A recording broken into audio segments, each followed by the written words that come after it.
to Rating the List, where we review, discuss, and reimagine popular movie lists objectively. We're your hosts, I'm Jerry. And I'm Brad. And on this episode, we're going to be exploring number 63 from AFI's 100 Years, 100 Passions, the 100 Greatest Love Stories of All Time. All right, number 63 is Sunrise, directed by F.W. Murnau, starring George O'Brien and Janet Gaynor. Released in 1927. The synopsis for this silent film is as follows. A vacationing city woman, played by Margaret Livingston, lingers in a lakeside town for weeks. After dark, she goes to a farmhouse where the man, played by George O'Brien, and the wife, played by Janet Gaynor, live with their child. City woman whistles from a fence outside, beckoning the man. He is torn, but finally departs, leaving his wife with the memories of better times when they were deeply in love. The man and city woman meet in the moonlight and kiss passionately. She urges him to sell the farm, which hasn't done well recently, to join her in the city. When she suggests he solve the problem of his wife by staging an accidental drowning, he throttles city woman, but it dissolves into a passionate embrace. She gathers bundles of reeds for him so he can stay afloat when the boat is capsized. The wife suspects nothing when the man suggests a boating outing. When they set off across the lake, she starts growing suspicious. He prepares to throw her overboard, but when she pleads for mercy, he realizes he can't do it. He frantically rows to shore, and the woman flees when they reach land. She boards a trolley and he follows, begging her not to fear him. The trolley brings them to the city. Her fear and disappointment are overwhelming. He plies her with flowers and bread, and she eventually stops crying and accepts his gifts. They return to the street and are touched to see a bride enter a church for her processional, and follow her inside to watch the wedding. The man breaks down and asks his wife to forgive him. After a tearful reconciliation, they continue their city adventure until nightfall, when they board the trolley for home. Soon they are drifting back home on the boat. A sudden storm causes their boat to begin sinking. He remembers the reeds and ties them around his wife. He awakes on a rocky shore.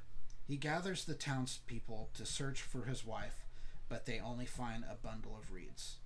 The grief-stricken man stumbles home. The city woman goes to his house, assuming their plan has succeeded. The man is enraged and begins choking her. Then the maid calls to him that his wife is alive. He releases the city woman and rushes to his wife. The man kneels by his wife's bed, and she slowly opens her eyes. They kiss while the city woman leaves towards the city by carriage at sunrise. All right. This was a really so good. So surprisingly good. This is the visuals, everything is so far ahead of its time. It really is. Like, I was so impressed. Like, they had like a lot of fade-ins. They had like he was thinking of his wife, and they had like fade-in pictures of their memories going by. Yeah, like a little flashback sequence. They had a sequence where when they're in the city, they're superimposed against like stuff they're kind of like, I guess it's basically what they're feeling, but in reality they're sitting there kissing in the middle of the street and they're getting honked at by all these cars, but you know, they're kind of doing that thing where, you know, it's one of those moments where no one else in the world exists but the two of you, and it really works. Yeah, they had like this green screen effect where they're like running in the city, but it was like superimposed on something. Yeah. It was really well done. Like, I felt like it was very like Orson Welles before Orson Welles kind of thing. There was some shots that were staged where the camera is kind of looking out at like a cityscape, and you know, like a trolley car passes and cars are going, and everything is like timed to perfection, and it's really, really well done. A lot of forced perspective. Like the opening sequence is, you can tell, you know, it's a miniature train, but they've got people like in the background who it appears are waiting like on a track, on a platform. And the perspective is perfect. It's good. Really, really good. And you know, this is a silent movie, but it also didn't have as many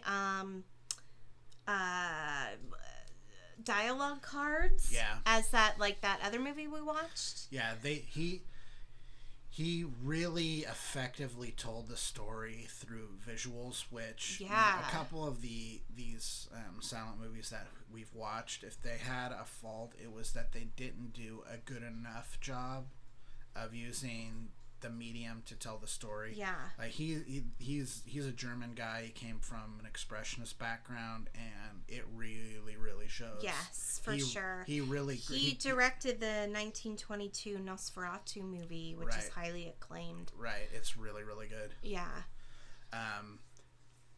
This movie was really, really excellent. It was really good. The story was really good. The story was really interesting, and I thought that the whole thing where he tried to attempt to kill his wife, and then at the end she ends up pretty much drowning, before we know she made it. And just this horrible guilt this man must have felt. Like, if he hadn't even gotten them in the first place, it would have been fine. You know what I mean? Like, if he didn't put him on the boat. But then it's like, God, it's kind of good it did happen, because it rekindled their relationship. Yeah, and they're basically they're in a rut. I don't know. It's not really implied, but my assumption is this is not the first evening that he spent with the city woman. Oh no! I feel like they've been having a relationship for a while. Yeah, like they said, she's been lingering for weeks, which makes me think like she was probably going to leave, and she came across him. And well, when the movie first opened, they expressed that where they lived, it was summertime, and it was like tourist season. So I think she was there for the summer, and then lingered longer because she started a relationship with this guy. Right. That is one thing I think they could have explained better. Yeah.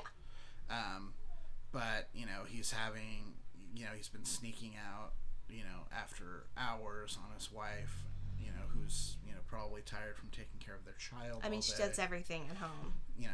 Typical, housewife of that time. Mm-hmm. And, it's gotten to the point where, the city woman is now, we'll sell the farm, and, we'll just do away with your wife. The one thing she doesn't talk about is what the hell happens with the kid. Yeah, they have a little baby. Like what are they going to do with the little baby? Yeah, they're going to leave it with the mate. I mean, it's like not a whole faulty plan. There were some holes in City Woman's plans. Yes. The only thing I didn't like about it is I get really, really sick of this trope that women are horrible. Well, the city's the evil place, and the country's the good place. And she wanted to take him away. It's like, look, you know what? And that you get this a lot, like Real Americas and the Heartland. It's like, you know what? Real America is in all 50 states. Well, and quite frankly, the vast majority of the population of the United States, one, lives in big cities, and two, lives along the coasts. But let's think about this for a minute, because I think the city and her represent his longing for something else. Yeah. So I think that she's kind of representing the city as a whole, and that his escape can be going with her to the city. Well, I think. But what the interesting thing is, the escape is that she doesn't represent the burden of living on this farm, being in debt, having this child that is taken away some of the freedom that they used to have when they first dated. And it's just like, it's one of those things, grass is always greener, but at the same time, part of the reason the grass isn't green on your side is you're not watering it. So so the interesting thing is that they rekindle their relationship in the city. Right? So they go there, not intending to go there, but they enjoy themselves there. So it's like, it kind of made him realize that it really isn't the city that's going to make your life better. It's her. So it's a very good story. I really liked it. There was a lot of foreshadowing with the reeds and the boat, and the story, everything really comes together. Like the other two silent films that we've watched to this point, there's kind of some like dangling stuff towards the end, and you're like trying to figure stuff out. There was nothing here dangling. It was very clean. Everything was either used or resolved. I mean, you've got the Chekhov's gun of the Reeds right in the beginning of the movie, and they come into play. And not only do they come into play, but instead of him using them to get to safety, he ties them around his wife, which is the complete opposite of what the whole plan was going to be. He was going to saved her. He saved her. He was going to kill her and dump her over, capsize the boat, and then get himself to safety using the Reeds and make the whole thing look staged like an accident, and that frees him from his marriage so he can go off with, the dark-haired mystery woman and sell his farm, and who the hell knows what they're going to do with their son and all of that. But, the fact that, he uses it for a completely different purpose, not even thinking about the fact that, whether he survives or not. He doesn't. He didn't care. Doesn't care. He doesn't even. It doesn't even seem to be a thought with him. It's I've got to tie these around her to make sure she's safe, and that's kind of it. And then we find him. He had a rough. Yeah. Survive. He barely survived himself. But the first thing that he does is, as soon as he wakes up, is he's looking for her. He's yelling for her. Townspeople kind of come upon. Everyone goes out on their boat looking for her. All they find are a couple of Reeds, and he thinks that means that she's gone. Dead. But while he's distraught, and the other woman comes by, and he's clearly gonna murder her. Yeah, if she was really dead, that girl is goner. Yeah. Yeah. And he was just in an absolute rage. Yeah. And one of the other fishermen, who. I remember the tides, this, that, and he went to a different part of the island and found her and brought her back. And the interesting thing about this movie is we don't have any names for the characters. No. There's no names. Yep. We have no idea what their names are. It's the woman, the man, and the man, wife. And the city girl. Well, no, that's the woman. I said city girl just to the city woman. I thought they referred to her as a city girl. They don't. I just put it as city woman to differentiate it from the wife. Yeah. So this movie won Best Picture, Best Actress. The very first Best Actress one, and it was interesting. Is back then the Best Actress award was given for your entire body of work in that year. So she was in two. Wow! She was in two other movies that garnered her. Interesting. I didn't know that. Yeah, so that's pretty cool.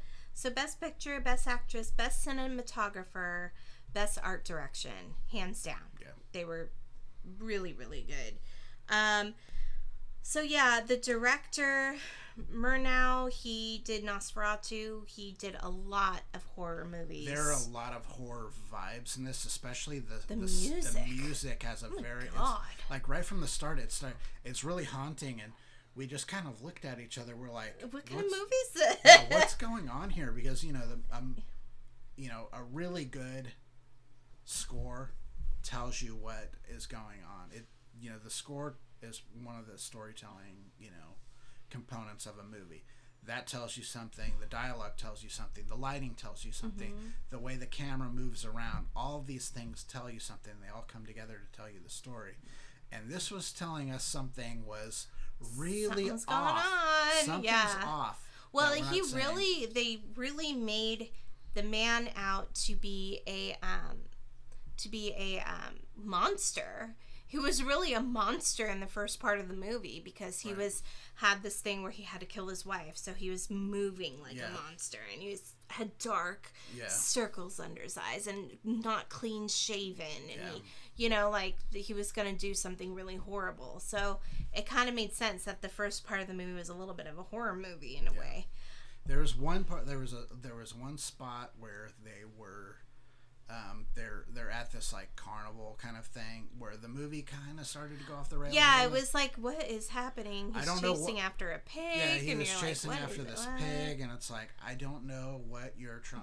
Yeah, that. I don't know what your metaphor. I don't know what your metaphor is here. Yeah. Haven't quite figured out what it is. I think that outside of that, the movie works really, really well.